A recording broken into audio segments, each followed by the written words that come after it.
What if the world saw you as nothing? In the cold, sterile light of a courtroom, a woman sits in complete silence as her marriage is dissolved, stripped of her dignity and her future. Her powerful husband smirks, victorious.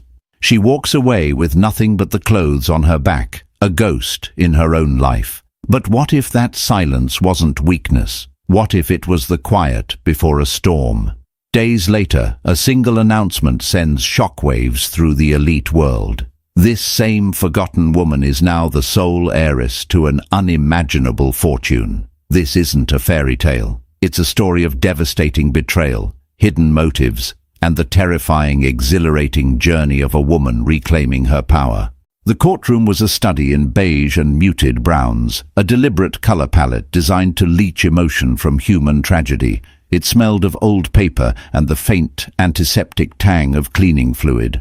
For Claire Sterling, it was the color of her life now, drained, neutral, and utterly forgettable. She sat perfectly still at the defendant's table, her hands folded over the worn polyester of her only good blazer. Her lawyer, a public defender named Ms. Cho, whose exhaustion seemed to radiate from her like heat, had prepped her for this. Don't react, Claire. Whatever he says, whatever his lawyer implies, you stay quiet. It's the fastest way to make it end. And Claire wanted it to end. The past 6 months had been a slow, methodical dissection of her life, her character, her very soul. Across the aisle, her husband, soon-to-be ex-husband, Damien Thorne, looked magnificent. His suit was a custom-tailored charcoal grey that probably cost more than her apartment's security deposit. His hair was perfectly coiffed, his jawline sharp and confident. He leaned over to whisper something to his lawyer. A shark in a silk tie named Lawrence and a low chuckle rumbled between them. They looked like victors dividing the spoils, and she, Claire, was the spoils. Mrs. Sterling, Lawrence began, his voice smooth and condescending as he addressed the judge, has agreed to all terms of the dissolution. She makes no claim on Mr. Thorne's assets, his properties, or his ongoing business ventures. She asks for no alimony, no spousal support. She wishes only to dissolve the union and return to her maiden name. The judge, a woman with weary eyes and a face etched with the stories of 1,000 broken families, peered down at Claire over her spectacles. Ms. Sterling, you understand what this means. After 12 years of marriage, you are walking away with nothing? Claire's throat was a desert. She could feel Damien's gaze on her, a physical weight of smug satisfaction. He was enjoying this public demonstration of her complete and utter defeat. He had told her during one of their last screaming matches in their cavernous minimalist penthouse that she was nothing without him. You were a community college librarian when I found you, Claire. I gave you everything. Without me, you'll be back to shelving dusty books and eating canned soup for dinner. He wasn't wrong. He had systematically isolated her from her old friends, convinced her that her job was unimportant, and made her world revolve entirely around his. And then, when he'd grown bored of her quiet devotion, he had shattered that world with the casual cruelty of a child kicking over a sandcastle. She met the judge's eyes. The script was simple. One word. Ms. Cho had written it on a notepad for her. Yes. She opened her mouth, the sound a dry crackle. Yes, Your Honor. Damien's lawyer smirked. As you can see, the separation is amicable and straightforward. A clean break. A clean break. Like an amputation without anesthetic. Claire's mind drifted, a defense mechanism against the sterile finality of the room. She thought of their early days, the whirlwind romance, the way Damien had looked at her like she was a masterpiece he had just discovered. He'd loved her quiet nature then, calling it a calm harbor in his chaotic life as a rising tech mogul. But over the years he had reframed her virtues as flaws. Her calm became passivity. Her contentment became a lack of ambition. Her love for simple things, like walking in the park or visiting old bookstores, became a provincial embarrassment. The final betrayal wasn't another woman. That would have been too simple, too human. The final betrayal was his utter indifference. He had announced his decision to divorce her over a catered dinner for his investors, mentioning it as a casual aside, as if discussing a minor stock fluctuation. "Claire and I will be parting ways. It's for the best. Allows me to focus more on the Thorn Industries expansion." She had become a line item on his balance sheet, a liability to be cleared. The judge's gavel struck the woodblock. The sound was flat, definitive. It echoed in the silent room, the punctuation mark at the end of her life's longest chapter. The marriage between Damien Thorn and Claire Sterling is hereby dissolved. Claire didn't flinch. She didn't cry. She felt a profound, hollow emptiness, a vacuum where a heart should be. Ms. Cho gave her a sympathetic pat on the shoulder. Across the room, Damien stood up, buttoning his jacket. He shot a triumphant look in her direction, a look that said, "See, you are nothing." He didn't even have the decency to approach her. He simply turned and walked away, his expensive shoes clicking on the linoleum, the sound of him striding into his bright, shiny future, leaving her in the beige ruins of their past. She remained seated long after he was gone. The courtroom slowly emptied, the low murmur of voices fading until it was just her and Ms. Cho. "Are you okay?" the lawyer asked, her voice softer now. Claire finally looked at her. A single hot tear traced a path down her cheek, a betrayal of her hard-won composure. She wiped it away with the back of her hand. "I just want to go home," she whispered. But she didn't have a home. The penthouse had been his. The life had been his. All she had was a small rented room in a run-down part of the city, filled with second-hand furniture and the suffocating scent of someone else's memories. She walked out of the courthouse, blinking against the harsh afternoon sun. The world felt too loud, too bright, too full of life. She pulled the collar of her cheap blazer tighter, a fragile shield against a world she no longer knew how to navigate, and disappeared into the anonymous afternoon crowd, a silent woman erased from her own story. The apartment was on the third floor of a walk-up in the Mission District, a neighborhood thrumming with a vibrant, chaotic energy that felt alien to Claire. The walls were thin, and the scent of frying onions from the apartment below was a permanent resident. It was a world away from the climate-controlled, scent-diffused air of the penthouse overlooking the bay, where the only sound had been the distant hum of the city and the whisper of Damien's disapproval. This shoebox-sized room was her entire world now. A lumpy mattress on the floor, a wobbly card table with a single chair, and a hot plate that took 20 minutes to boil water. Every object was a testament to her failure. The chipped coffee mug, a donation from her landlady. The threadbare towel that never seemed to fully dry. She was living the life Damien had predicted for her, a grim prophecy fulfilled. For the first few days after the divorce, she did little more than stare at the water-stained ceiling, tracing the intricate patterns of decay with her eyes. The silence in the room was a living entity, an echo chamber for her thoughts, and they were relentlessly cruel. He was right. You are nothing. 12 years? Wasted. You let him do this to you. You let him erase you. Her past felt like a movie she'd watched about someone else's life. She remembered hosting lavish charity galas, her smile a carefully constructed mask as she mingled with San Francisco's elite. She remembered the trips to Milan for Fashion Week, where Damien would parade her around like a new acquisition. But even in those glossy memories, she could now see the cracks. The way he would correct her in front of his friends, a subtle power play disguised as a joke. The way he would dismiss her opinions on art or literature with a condescending pat on the hand. He hadn't just controlled her, he had curated her, editing out the parts of her personality he found inconvenient, until all that was left was a pleasing, silent reflection of his own success. To survive, she fell back on the ghost of her former self, the quiet librarian. She found a part-time, unpaid volunteer position at a small, dusty book restoration workshop run by a historical society. It was a refuge. The smell of aging paper, beeswax and leather was a balm to her frayed nerves. The work was meticulous and calming, mending torn pages, restitching bindings, carefully cleaning centuries-old leather covers. It was the opposite of her life with Damien. Here she was restoring things, not being torn apart. It was there, months before the divorce, that she had met Silas Blackwood.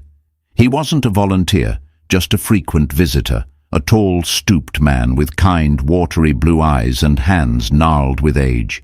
He would sit for hours at a small table reading rare first editions, his brow furrowed in concentration. He rarely spoke, but when he did, his voice was a low, gentle rumble. He'd ask her about her work, about the specific challenges of restoring a water-damaged manuscript or a book whose spine had been completely broken. He listened with an intensity that was unnerving at first. It had been years since anyone, especially a man, had listened to her with such genuine interest. Their conversations were never about anything personal. They spoke of paper quality, of the beauty of a particular font, of the stories the books themselves told through their wear and tear. He saw the passion she had for the work, a passion she thought Damien had extinguished long ago.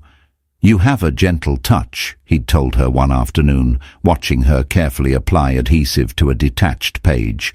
"You respect the history. It's a rare quality."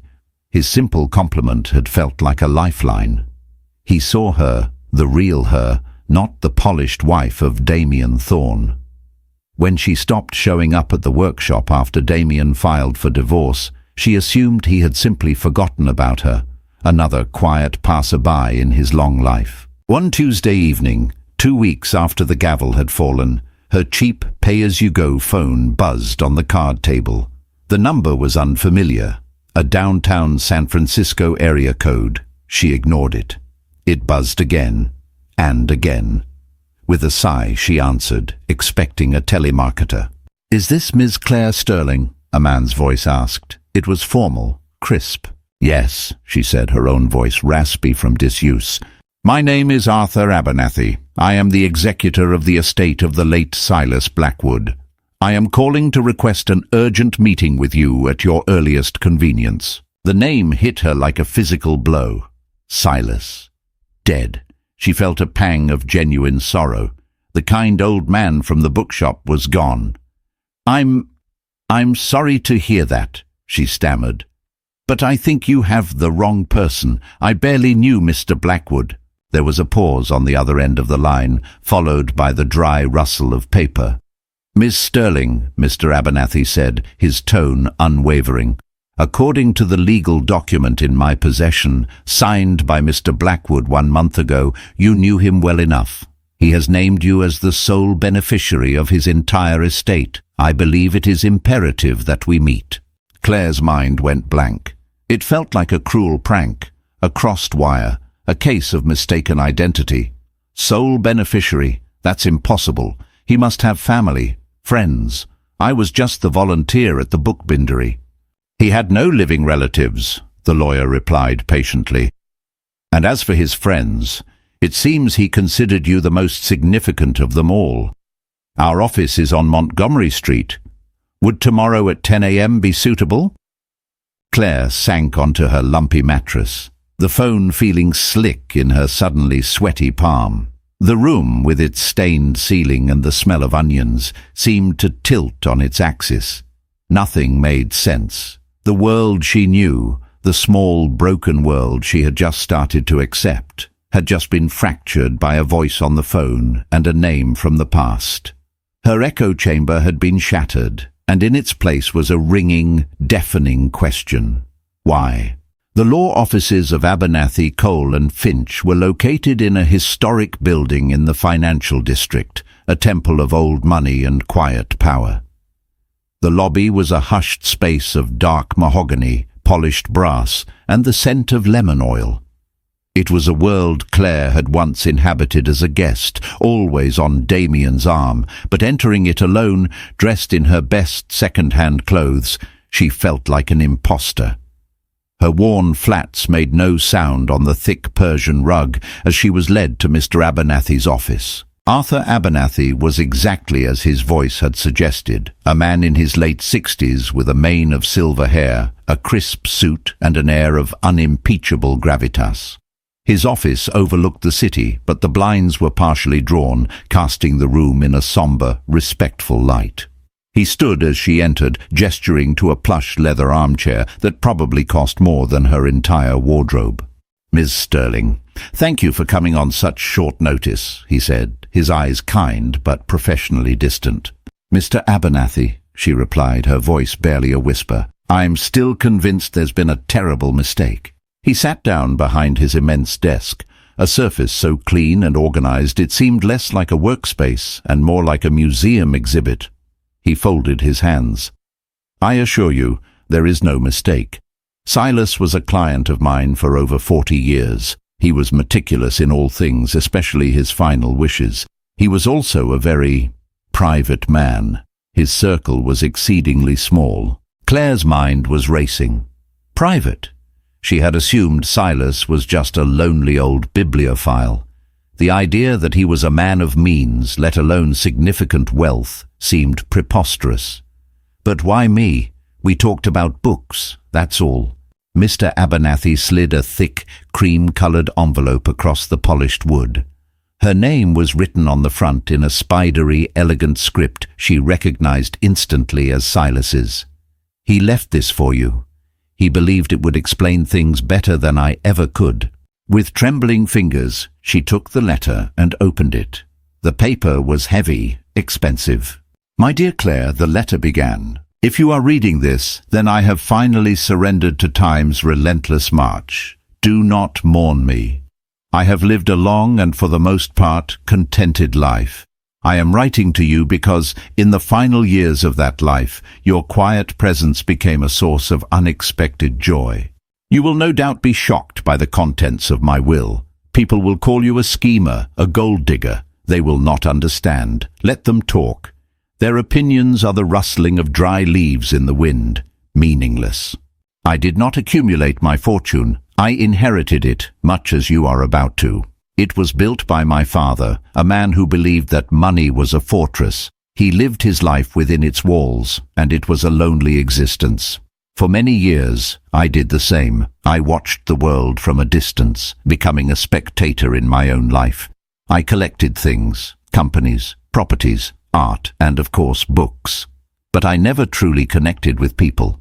Then I started visiting the workshop. I watched you work. I saw the care, the patience, the reverence you had for these broken things. You didn't see them for their monetary value, but for the stories they held. You were mending them, making them whole again, and when we spoke, you looked me in the eye. You were not interested in who I was, but in what I thought. In this city, a city built on networking and calculating the value of every human interaction, your simple, unassuming kindness was the rarest commodity of all. I also saw the sadness in your eyes, a shadow you tried so hard to hide. I never pried, but I suspected you were in a gilded cage. I saw you diminishing, week by week, your light growing dimmer. Then you were gone. I made some discreet inquiries. I learned of your divorce, of the cruel and total manner in which you were discarded. This inheritance is not a gift, Claire. It is a tool. It is a key. Use it to unlock the cage you were put in. Use it to build a life of your own design, not one dictated by another.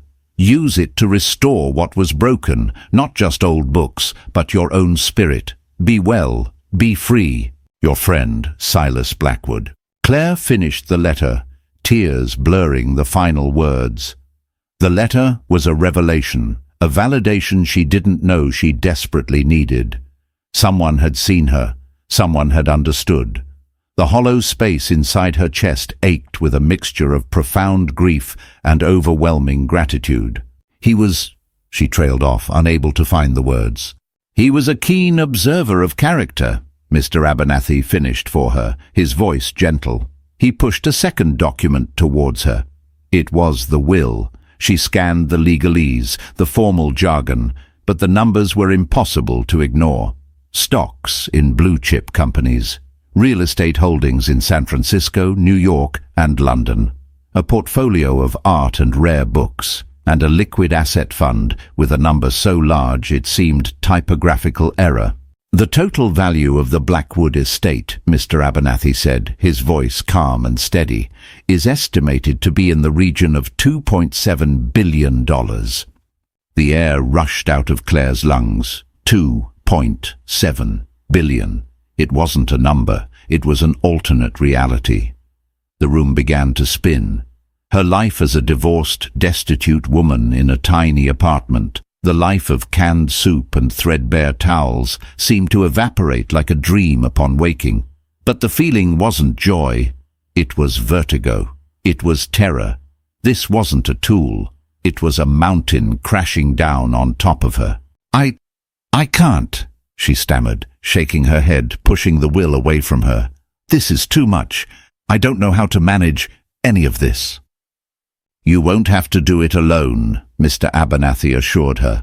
"Silas established a board of financial advisors, lawyers and accountants to manage the portfolio. Your only role, at least initially, is to be the owner, to make the final decisions, the first of which is accepting the inheritance." Accepting. It was a choice. She could say no. She could walk out of this office, back to her tiny room, back to the comfortable misery she understood. It was a tempting thought. This new world was terrifying, full of responsibilities and expectations she couldn't possibly meet. But then she thought of Silas's letter. Use it to restore what was broken. She thought of Damien's smug, triumphant face in the courtroom. "You are nothing without me." A tremor went through her, a seismic shift deep in her soul. It wasn't the shaking of fear anymore. It was the first faint vibration of something else, something that felt dangerously like strength. She looked Mr. Abernathy in the eye, her own gaze clear for the first time in years. "I accept." Damien Thorne was enjoying a celebratory scotch at an exclusive rooftop bar, the city lights of San Francisco glittering below like a carpet of diamonds. The divorce was final. He'd successfully excised the dead weight from his life. Claire, with her dreary hobbies and her complete lack of killer instinct, had been holding him back. His new girlfriend, a vapid but stunningly beautiful Instagram model named Kenzie, was far more suitable for his public image. Kenzie was currently laughing a high, tinkling sound at a joke one of his sycophantic junior partners had made. Damien smiled. Life was good, orderly, profitable. His phone vibrated on the polished marble bar. It was a news alert from a financial journal he followed. The headline made him frown. "Silas Blackwood, reclusive real estate magnate, dead at 88, leaves entire 2.7 B fortune to mystery woman." Damien's interest was piqued. He knew of Blackwood, of course.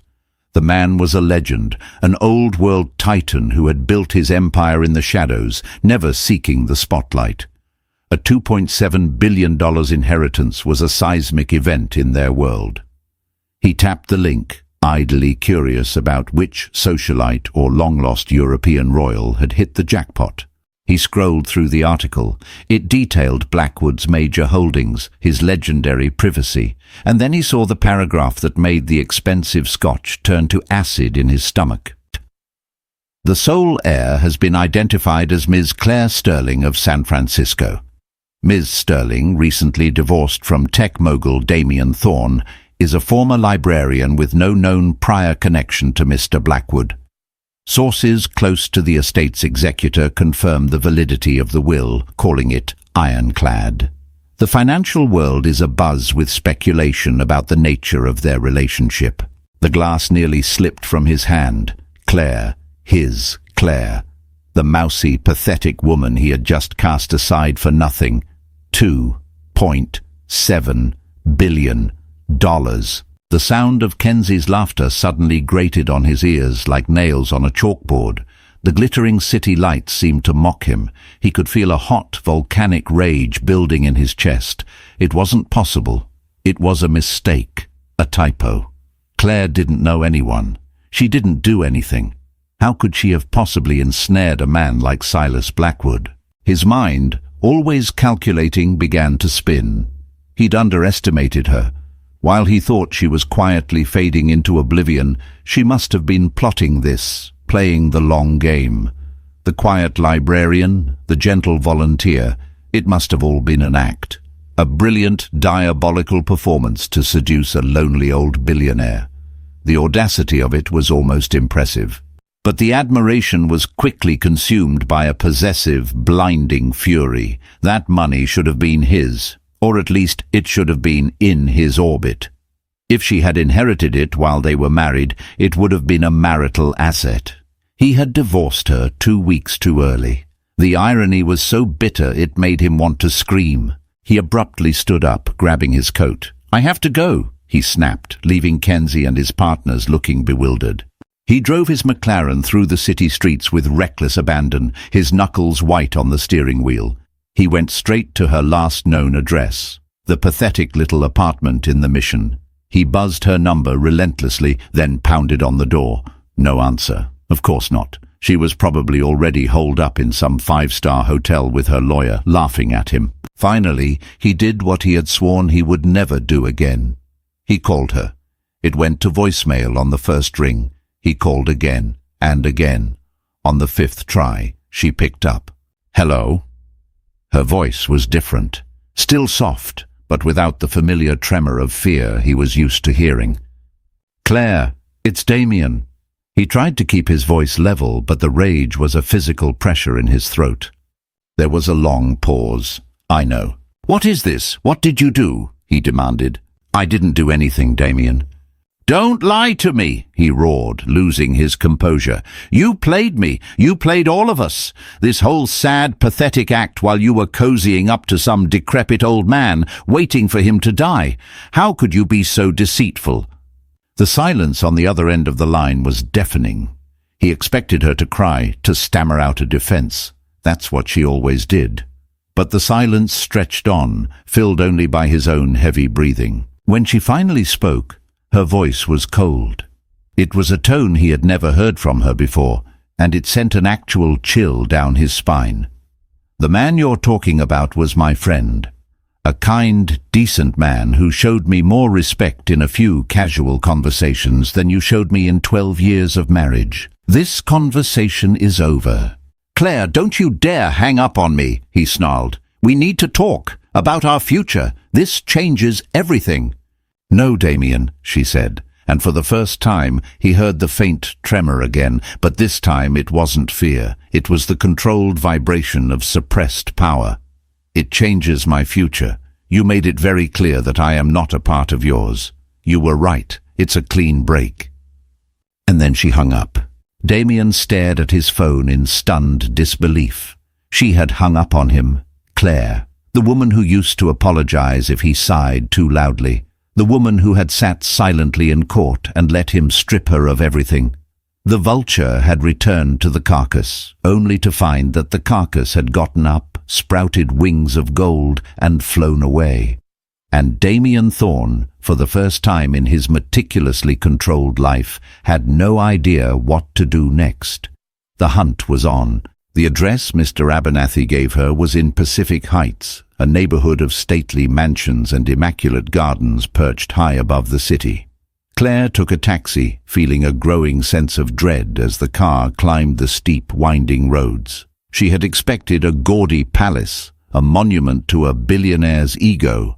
Instead, the taxi pulled up to a handsome, ivy-covered brownstone set back from the street behind a wrought-iron fence. It was large, but it possessed a quiet, understated elegance. It looked less like a mansion and more like a university library. A stern-looking woman in a simple black dress, the housekeeper, let her in. Her name was Mrs. Gable, and she had worked for Silas for 30 years. Her eyes, filled with a grief that was both fresh and profound, held a flicker of suspicion as she looked Claire up and down. Claire couldn't blame her. In Mrs. Gable's eyes, she was the usurper, the mystery woman who had stolen the inheritance. "Mr. Abernathy said you would be coming," Mrs. Gable said, her voice stiff. "He said you are to have full access. Mr. Blackwood's study is this way." The house was silent, filled with the scent of beeswax and old wood. It was immaculate, but it felt lived in. There were books stacked on side tables, a half-finished crossword puzzle on a small desk, a worn armchair by a fireplace. This was a home, not a showroom. The study was clearly the heart of the house. Floor-to-ceiling bookshelves lined every wall, crammed with volumes of every shape and size. 2 comfortable leather chairs sat before a large fireplace, and a massive oak desk was positioned in front of a bay window that offered a stunning panoramic view of the Golden Gate Bridge. It was a room designed for quiet contemplation. It felt like Silas. "He spent most of his time in here," Mrs. Gable offered, her tone softening slightly as she took in the room. "He said the world made more sense when viewed through a library window." She paused, then looked directly at Claire. "I don't understand any of this. He never mentioned you. Not once." "I don't understand either," Claire answered honestly. "I knew him as a quiet man who loved old books, that's all." Mrs. Gable seemed to consider this for a moment, her gaze searching Claire's face. Whatever she saw there seemed to satisfy her. With a small, curt nod, she backed out of the room, leaving Claire alone. Claire felt an almost sacred hush in the room. This was Silas's sanctuary. She ran her fingers along the spines of the books. Poetry, history, philosophy, classic novels.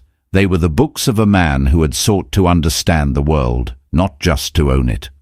On the large oak desk, positioned squarely in the center, was a small leather-bound journal. It was different from the others. It looked more personal. Beside it was a small folded note with her name on it. "Claire, this one is for you, S.B." She sat in his large, worn leather chair, which still seemed to hold the faint impression of his body. She opened the journal. The first page was dated just a few weeks after she had stopped coming to the restoration workshop. "She is gone. The quiet woman with the sad eyes has not returned. I feel her absence more than I would have expected. The workshop is dimmer without her. It is a foolish sentiment for a man of my age to feel such a connection to a near stranger. But her presence was a quiet comfort. She asks for nothing, a rare quality. I hope she is well." Claire's breath hitched. He had noticed. He had cared. She turned the page. The entries continued, sporadic at first, then more frequent. He had, as he'd said in his letter, made inquiries. "I have learned her name, Claire Sterling, married to that peacock of the tech world, Damien Thorne. I have seen him in the papers, a man who preens for the camera. He does not seem a suitable match for a woman of her quiet depth. A gilded cage, indeed. I fear for her. Thorne has filed for divorce. The initial reports suggest it will be a brutal affair. He is known for his ruthlessness in business. It is unlikely he will be any kinder in his personal dealings. She has no family to support her. She is alone." As she read on, she began to see the full picture. Silas hadn't just been a passive observer. He had been her silent guardian. The journal entries detailed his growing disgust with Damien's tactics, which he followed through his legal contacts. He wrote about his decision to change his will, a decision that his lawyers, including Mr. Abernathy, had strongly advised against. "Arthur thinks I am being rash, sentimental. He suggests a foundation, a charitable trust. But I am not interested in the sterile philanthropy of my peers. I have spent a lifetime watching money flow to institutions. I want to see what happens when it flows to a single deserving soul. I want to give her back the power that was stolen from her. Power is a tool, and I have seen in her hands the care she takes with broken things. I trust her to mend, not to break." The final entry was from only a few days before his death. "It is done. The papers are signed. I feel a sense of peace I have not felt in years. My father's fortune, which has often felt like a shroud, will now be a key. I will not see what she does with it, but I have faith. She will build something beautiful. I am sure of it." Claire closed the journal, holding it to her chest. The weight of his faith in her was immense, terrifying, and yet liberating. All her life she had been defined by others, as a dutiful daughter, a quiet student, Damien's beautiful wife, a pathetic divorcee. Silas Blackwood was the first person who had defined her by her own character. She looked out the window at the iconic bridge, shrouded in the late afternoon fog. The view was dizzying. For so long, her world had been small, confined to the four walls of her apartment, the four corners of her own mind. Now, the entire world was spread out before her. It was his final gift. Not the money, not the house, but this, a new perspective. A chance to see herself as he had seen her, strong, capable, worthy. A quiet resolve settled over her. The fear that had been her constant companion began to recede, replaced by a nascent sense of purpose. This wasn't just about her anymore. It was about honoring the legacy of the kind, lonely man who had seen her when she was invisible. Damien wanted a fight. He would get one. But she wouldn't be fighting for the money. She would be fighting for Silas. She would be fighting for herself. The media storm broke with the force of a tsunami. The story was irresistible. The scorned ex-wife, left with nothing, who suddenly becomes one of the wealthiest women in the world overnight. Paparazzi camped outside her apartment building, their long-lensed cameras like sniper rifles aimed at her life. Tabloid headlines screamed with speculation. Was she a brilliant mastermind, a seductive schemer, an innocent victim of circumstance?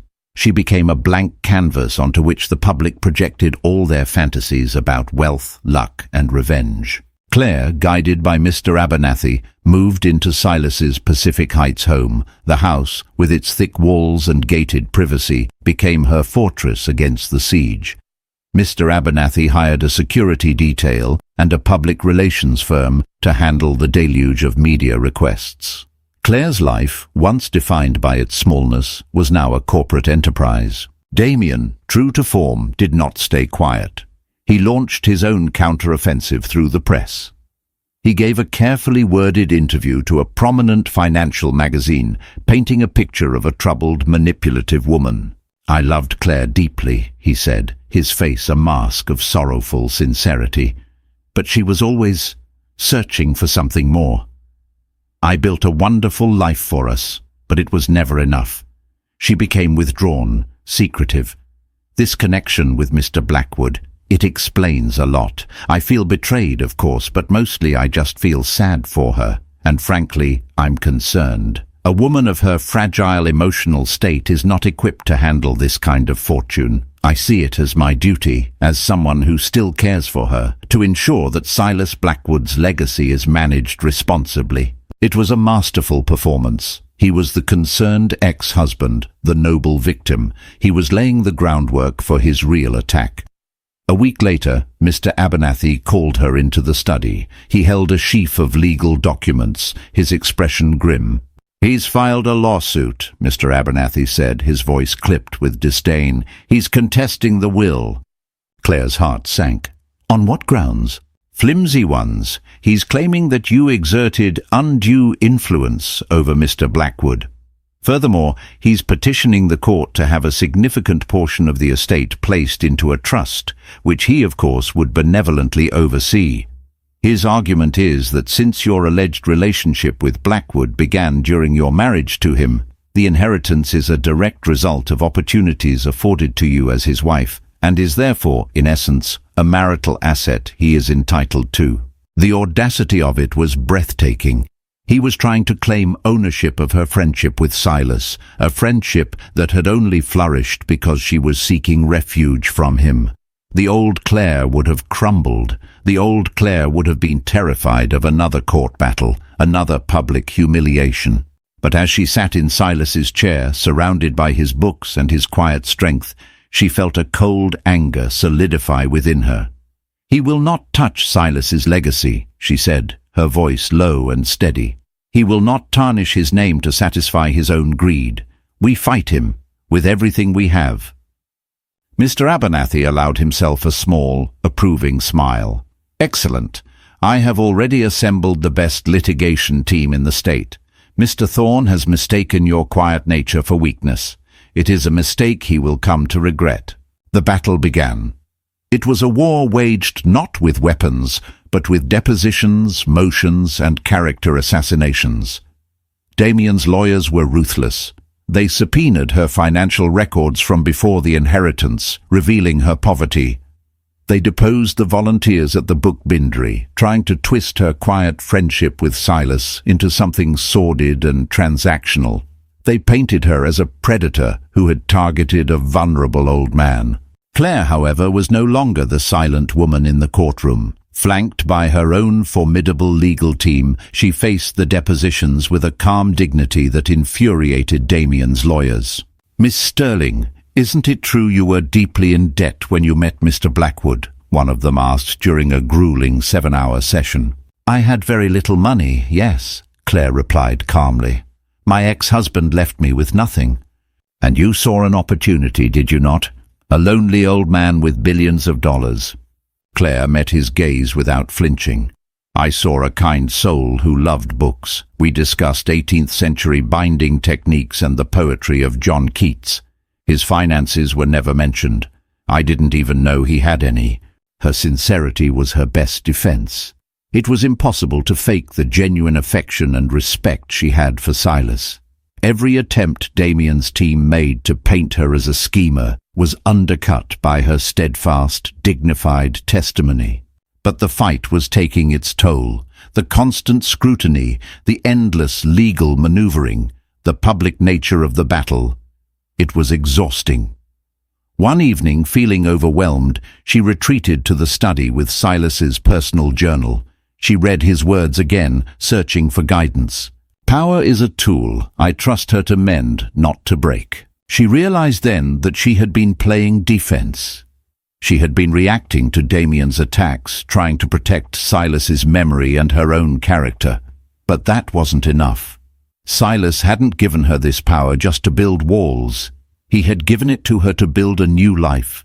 Mending wasn't just about preservation, it was about creation. An idea began to form in her mind, a way to fight back that wasn't on Damien's terms, a way to honor Silas that went beyond fending off lawsuits. She picked up the phone and called Mr. Abernathy. "Arthur," she said, using his first name for the first time, "I need you to arrange a press conference. It's time I stopped letting Damien Thorne tell my story. It's time I told my own." The press conference was held in the grand ballroom of a downtown hotel. The room was packed, a chaotic sea of cameras, microphones and reporters, all hungry for a piece of the story. Claire, dressed in a simple but elegant navy blue dress, walked to the podium with a composure that surprised even herself. The blinding flash of camera bulbs was a physical assault, but she didn't flinch. She remembered Damien in these moments, basking in the attention like a lizard soaking up the sun. For her, it was simply a means to an end. She didn't read from a prepared statement. She spoke from the heart, her voice clear and steady, amplified by the sound system. "For the past several weeks, you have all written and spoken a great deal about me," she began, her eyes scanning the crowd. "You've called me a gold digger, a schemer, a mystery woman. My ex-husband has called me emotionally fragile and manipulative. He is trying to portray my friendship with a kind, honorable man as a sordid transaction. He is doing this because he believes he is entitled to something that is not his. This is a pattern of behavior for him." A murmur went through the room. This was not the defensive posture they had expected. "I am not here today to talk about my divorce or my personal life," she continued. "I am here to talk about Silas Blackwood's legacy." Silas believed in the power of art, history, and literature to elevate the human spirit. He believed in quiet, diligent work. He believed in restoring things that were broken. To honor his memory and to use the incredible gift he has given me, I am announcing the formation of the Blackwood Foundation for Arts and Humanities. She laid out her vision. The foundation would provide grants to underfunded libraries, museums, and restoration workshops, places just like the one where she met Silas. It would fund scholarships for students in the humanities. Its first major project would be to purchase and permanently endow the Historical Society and book bindery where her new life had begun. Silas Blackwood's fortune will not be squandered in courtrooms or hoarded in bank accounts, she concluded. her voice ringing with conviction. It will be used to mend, to build, and to preserve the things he held dear. That is his true will, and I intend to see it carried out. The announcement was a strategic masterstroke. It reframed the narrative completely. She was no longer a passive recipient of a windfall. She was an active steward of a legacy. The story shifted from a tawdry tale of money and betrayal to one of philanthropy and purpose. Public opinion, a fickle and powerful beast, began to swing decisively in her favor. Damien was apoplectic. Claire's move had made him look petty and grasping. His lawsuit, once framed as a noble effort to protect a legacy, now looked like a naked cash grab. But he was not a man who retreated. He ordered his legal team to double down, to dig deeper, to find something he could use to destroy her. But Claire was no longer just playing defense. The press conference had awakened something in her, a sense of agency, a taste for the offensive. Inspired by Silas's journals, she wondered about the man Damien truly was, beyond the polished public image. Silas had seen him as a peacock, a man who preened for the camera. What was behind the feathers? On a hunch, she contacted Mr. Abernathy with a new request. Arthur, Silas mentioned in his journals that he had legal contacts who kept him informed about Damien's divorce tactics. I want to hire the best private investigator you can find. I want to know everything about Damien Thorne's business. Not the polished version he presents to shareholders, but the real version. Mr. Abernathy, sensing the shift in her, complied without question. He hired a woman named Lena Petrova, a former investigative journalist with a reputation for being relentless and discreet. Lena's investigation started quietly. She began with Thorne Industries' public financials, then started digging into shell corporations, offshore accounts, and supply chains. For weeks there was nothing but a series of frustrating dead ends. Damien was good at covering his tracks, but then Lena found a loose thread. A disgruntled former CFO of a smaller tech company that Thorne Industries had acquired in a hostile takeover 2 years prior. The man had been forced to sign an ironclad NDA, but Lena, using a combination of charm and a promise of anonymous protection, convinced him to talk. The story he told was ugly. Damien's meteoric rise wasn't just due to innovation and business acumen. It was built on a foundation of stolen intellectual property, insider trading, and a particularly nasty scheme involving a pump and dump of his own company's stock, which had enriched him and his inner circle while wiping out the retirement funds of hundreds of small, unsuspecting investors. The former CFO had the documentation to prove it. Lena brought the evidence to Claire. It was all there, in black and white: falsified reports, illegal wire transfers, damning email chains. It was a portrait of a man consumed by a pathological greed, a man who would crush anyone to get what he wanted. He hadn't just discarded her, he had built his entire empire on discarding people. Claire stared at the files spread across Silas's desk. This was it. This was the end of him. She could go to the SEC, she could go to the press, she could utterly destroy him, tear down the entire edifice of his life, just as he had torn down hers. The power in her hands was absolute. The thought brought a surge of cold, thrilling adrenaline.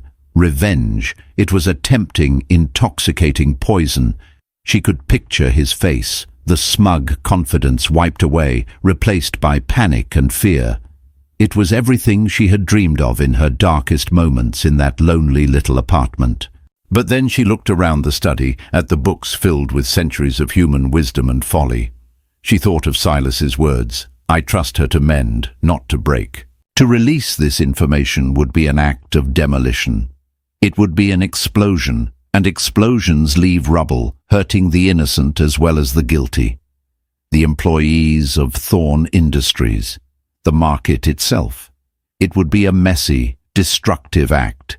It would be something Damien would do. She realized, with startling clarity, that true power wasn't about destruction. It was about control. It was about choosing not to use the weapon in your hand. She now had the means to end the war, not just win a single battle. She picked up the phone, but it wasn't the SEC she was calling. It was Damien's private number. "Damien," she said when he answered, his voice wary. "We need to talk, in person. No lawyers." She told him the place and the time, then hung up before he could respond. The final confrontation would not be in a courtroom or a boardroom. It would be on her turf, in the heart of Silas Blackwood's library. Damien arrived at the Pacific Heights house exactly on time. Punctuality was a tenet of his religion of control. He was dressed in a dark, impeccably tailored suit, a piece of armor for the battle he was about to face. He expected to see a team of lawyers, a calculated ambush. Instead, Mrs. Gable led him silently through the quiet house to the study where Claire was waiting alone. She was standing by the large bay window, looking out at the fog rolling in over the bay. She didn't turn as he entered. The room was just as he had imagined, a stuffy, old-world cliché. He felt a surge of contempt for the dead man who had caused all this chaos. "So this is the inner sanctum," he began, his voice dripping with sarcasm. "The place where you and the old man hatched your little scheme. It's quite the setting for a shakedown, Claire. I assume your lawyers are hiding behind the curtains?" Claire finally turned to face him. She wasn't wearing a power suit or a dress designed to intimidate. She was in a simple cashmere sweater and slacks. She looked comfortable, at ease. It was this unnerving calm that set him on edge more than any legal threat could. "There are no lawyers, Damien," she said, her voice quiet but resonant in the book-lined room. "This isn't about the lawsuit. That's just a symptom. This is about the disease." She gestured to the two leather armchairs by the cold fireplace. "Please, sit." He remained standing, crossing his arms. "I prefer to stand. Say what you have to say. I have a dinner meeting." Claire gave a small, sad smile. "You always have a dinner meeting." She didn't press the issue. She walked over to Silas's massive oak desk. On its polished surface was a single slim file folder. She picked it up and held it. "When we were married," she began, her tone conversational, "I used to wonder how you did it. How you were always one step ahead. How your gambles always paid off. I thought it was brilliance. I was so proud of you." Damien's jaw tightened. "Get to the point." "The point," she said, her voice hardening almost imperceptibly, "is that it wasn't brilliance. It was fraud."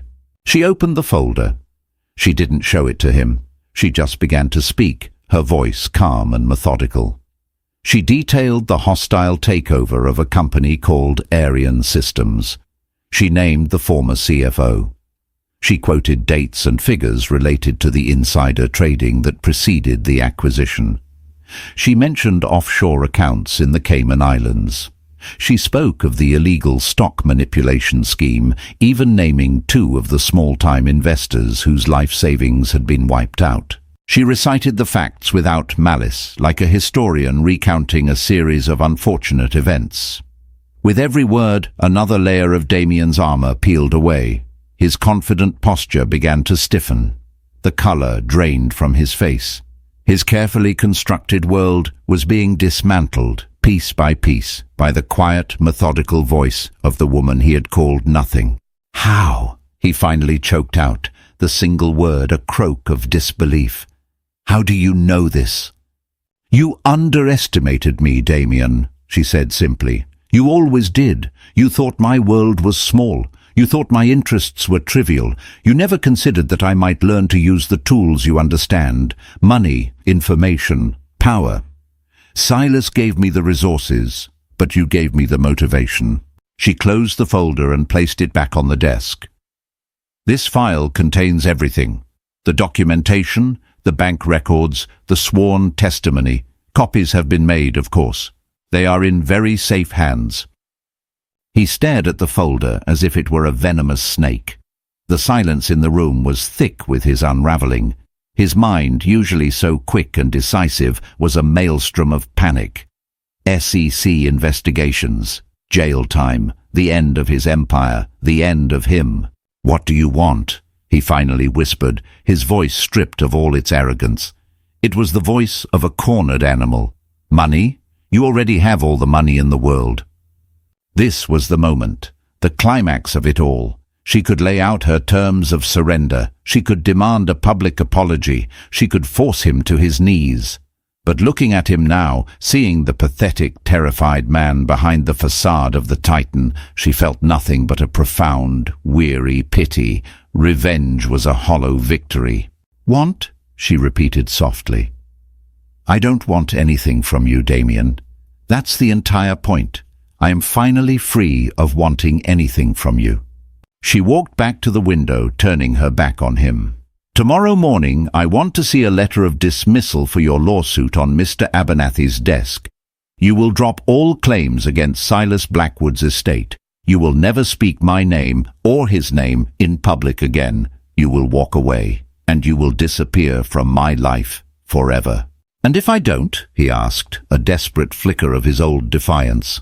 Claire looked over her shoulder, her eyes holding his. "Then I will give this folder to the New York Times, and I will let the world see the kind of man you really are. Not a brilliant builder, but a common thief." She held his gaze, and in that moment, the power dynamic that had defined their lives for 12 years was not just reversed, it was annihilated. He was the one who was nothing, a hollow man built of stolen parts. He stared at her for a long moment, his chest rising and falling rapidly. He saw no loophole, no angle to play. He was utterly and completely beaten. He gave a single jerky nod, a gesture of absolute defeat. Then, without another word, he turned and walked out of the study, his footsteps no longer the confident click of a victor, but the shuffling retreat of a ghost. Claire watched him go. She listened until the sound of the front door closing echoed through the quiet house. She did not feel triumphant. She did not feel joy. She felt still. The storm had passed. The war was over. She looked down at the file on the desk, the weapon she had chosen not to fire. She picked it up, walked over to the cold fireplace, and dropped it inside. She had no need for it anymore. She was finally, truly free. Claire's story is a powerful reminder that the quietest people often have the most profound strength.